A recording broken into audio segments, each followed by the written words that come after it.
अस्सलाम वालेकुम नाज़रीन, उम्मीद है सब खैरियत से होंगे, ठीक ठाक होंगे। मैं हिशाम काज़मी और आप देख रहे हैं चैनल हिशाम काज़मी ईरानी।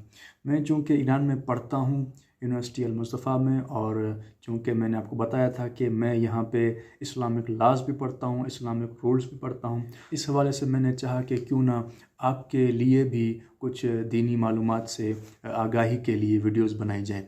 तो आज हम बात करेंगे कि आया बीवी अपने हाथ से शोहर की मनी निकाल सकती है या नहीं। इससे पहले मैं आपको बताता चलूं कि इस्तिमना यानी मास्टरब्यूशन, अपने हाथ से मनी निकालना, ये बहुत बड़ा गुनाह है और बसा औकात कफ़ारे का सबब भी बन जाता है। जैसे मसलन अगर कोई इंसान रोज़े से है और रोज़े की हालत में वो अपने हाथ से अपने मनी निकालता है, तो ये गुनाह तो है ही है, लेकिन क़ज़ा और कफ़ारे का सबब भी बन सकता है।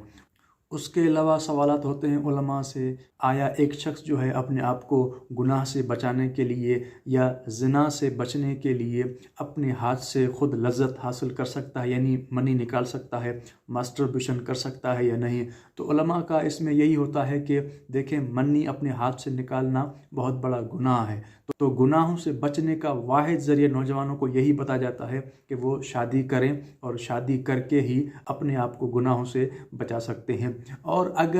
और ये भी होता है कि किसी के पास शादी का ख़र्चा नहीं होता, किसी के पास इतनी यानी वसाइल नहीं होते कि वो शादी कर सके, तो उलमा ने उसका जवाब भी दिया है। और अहादीस अहले बैत अलैहिमुस्सलाम में भी आया है कि अगर कोई शादी न कर सके तो वो रोज़े रखे। रोज़े रखने से क्या होगा कि आप अपने जिस्म की हिफाजत करते हैं और शहवत पर भी कंट्रोल हासिल हो जाता है। तो चले अब चलते हैं अपने सवाल की तरफ कि आया बीवी जो है अपने हाथ से शोहर की मनी निकाल सकती है या नहीं। तो देखिए, बात यह है कि बीवी जो है निकाह के ज़रिए शोहर पर हलाल होती है, और शोहर जो है बीवी पर निकाह के ज़रिए हलाल हो जाता है। तो इस लिहाज से वो एक दूसरे पर हलाल हो जाते हैं। तो इस लिहाज से उलमा कहते हैं कि बीवी जो है अपने हाथ से शोहर की मनी निकाल सकती है, इसमें कोई कबाहत नहीं है, ये जायज़ है। एक सवाल ये भी होता है कि क्या जो शख्स इस्तिमना करता है, यानी अपने हाथ से मनी निकालता है, मास्टरब्यूशन करता है, उसके लिए शरई हुक्म क्या है, क्या उस पर कफ़ारा भी है या नहीं।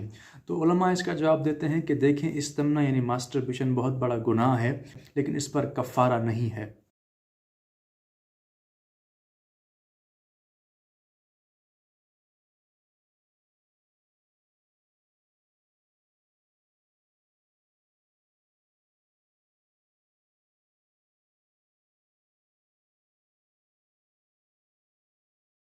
और ये भी सवाल होता है उलमा से कि एक लड़का जो है किसी लड़की से चैटिंग करता है या मोबाइल पे किसी और ज़रिए से चैटिंग करता है, इस दौरान बात यहाँ तक पहुँच जाती है कि लड़के की जो है मनी निकल जाती है, तो आया ये भी इस्तिमना के हुक्म में है, क्या ये भी मास्टरब्यूशन है।